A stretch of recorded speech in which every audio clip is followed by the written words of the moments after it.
Hello and welcome to Here There Be Dragons. I know it's been a long time since we had a video blog, but I feel like sometimes you need to really connect the face and the voice to the author of the things that you're reading. And since I'm normally a little nervous and feel like I don't come across well in video blogs, I don't do a lot of them. I feel like my words kind of speak for themselves. But I do want that connection with you, and I hope that you want that connection with me. So I thought I would go ahead and do another video and see how it goes. If you have any questions or comments about anything in this video or anything else on my blog, please feel free to contact me. Leave a comment in the comment section, however it is that you feel comfortable getting a hold of me, and I will answer those questions or comments as quickly as I possibly can. Now, recently I have been looking through YouTube videos, online articles, anything I can find to try to understand what it is I need to put together for what I'm calling a Leave Behind folder. Now, in teaching, a Leave Behind folder is something that you put together for parents or potential bosses like principals and superintendents who are interviewing you for a potential job.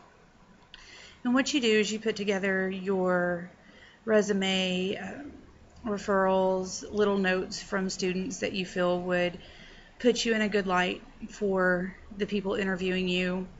For parents, you put together positive notes or things that you're really concerned about the student, their grades, drawings they've done, etc. And then when you have your meeting, at the end of the meeting, you leave that folder with them. Leave Behind is just really not an imaginative title, but it does tell you what you're going to do with it. You leave it with them, and then they can peruse it again at their convenience. So whether your interview lasts for 10 minutes and they have to run off to a special lunch meeting, or you have a really good solid hour, 2-hour conference, they still have something to look back on in a week when they can't remember exactly what you said was going on. And that's the same kind of thing I wanted to put together for my meeting. In 2 weeks, I have a meeting with the directors of a privately funded wildlife refuge near my home. I have a children's book that would be perfect for featuring their wildlife refuge and hopefully helping them to get some more revenue come in. It's very difficult to feed all of the animals and keep them clean and healthy and everything, and they do a wonderful job. They are a very nicely done park, and I would love to help them. I contacted them, and they came back and said that they would love to meet with me.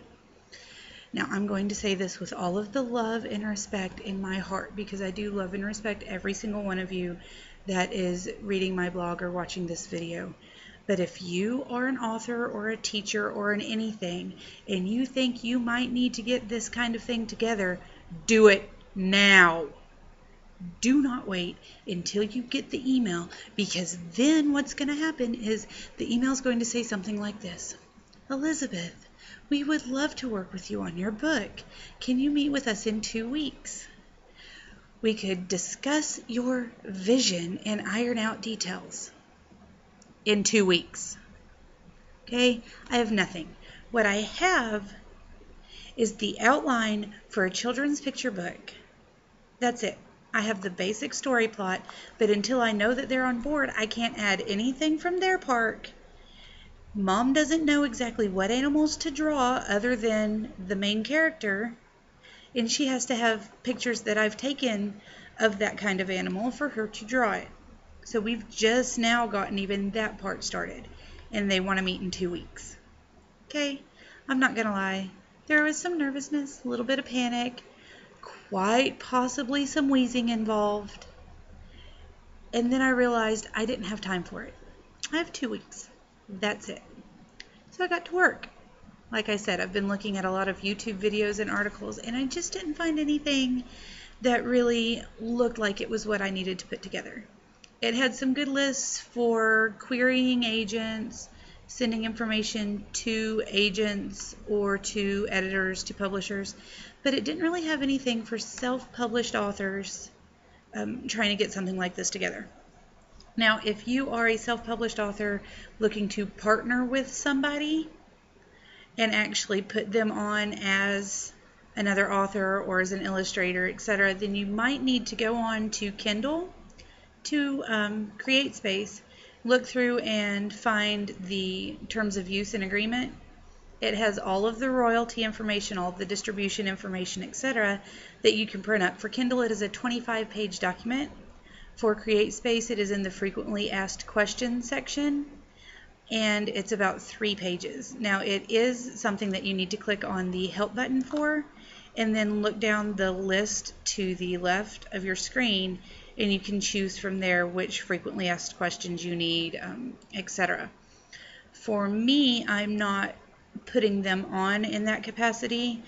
Basically, we will be using their facility as a home for the main character and putting information about their facility in the fact pages at the end of the book. So what I need them to know is that it will be on Amazon and Kindle. It will be available as an ebook and a paperback, hardback picture book, and I will have them order through me at cost, so they will not have to purchase it at the $5 price point that other paperbacks will be at. They can purchase it at cost.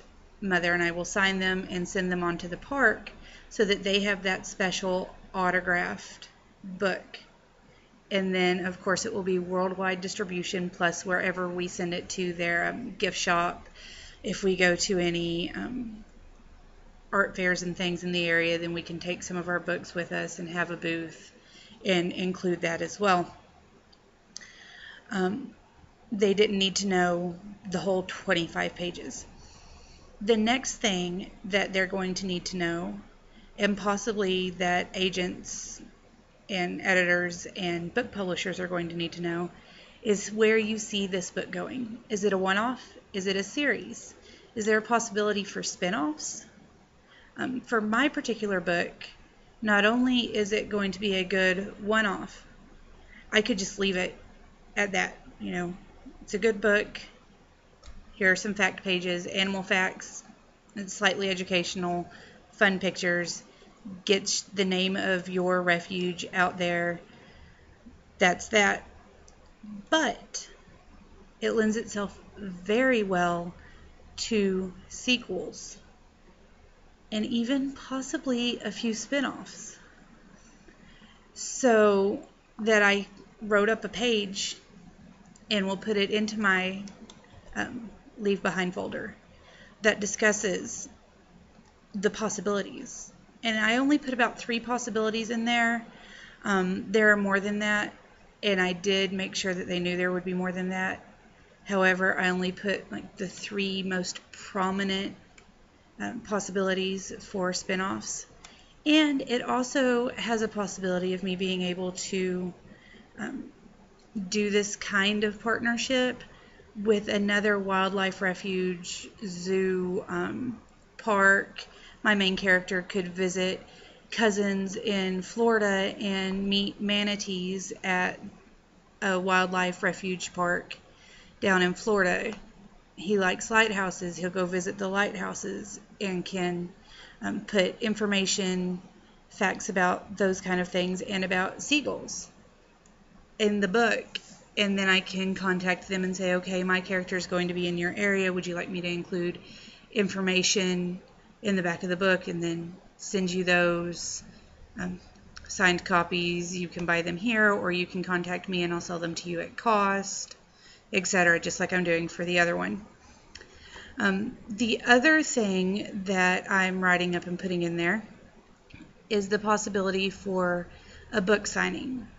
The book release party could be even an all-day event where if you come to the park this day, you can meet the author of this book. You can have these interactions with the lemurs or with the giraffes or whatever included in the price for the day. And the first 10 kids under 10 will get a free personalized signed copy of the book And then after that, the books will be available at half price, and you can get the author to sign them, etc. And with those items in the packet, I think that they will have a very good representation of where I'm going with this idea, my vision for it, as well as the illustrator's vision. And since my dad and I together make up Tyree Tomes, which is our self-publishing company, then my dad has helped me come up with several of these ideas, and it will show his tone and ideas as well, so that Tyree Tomes is very well represented. And I thought that that was about it. And then I realized, what about my actual story? They want my vision. They want to know about it. How am I going to show them the story on top of everything else? Well, that's for the next video blog. Thank you for watching and sticking with me, guys. I hope that your inspiration never leaves you and that it takes you to a land full of happy dragons and peaking stories coming around every corner. Have a wonderful day.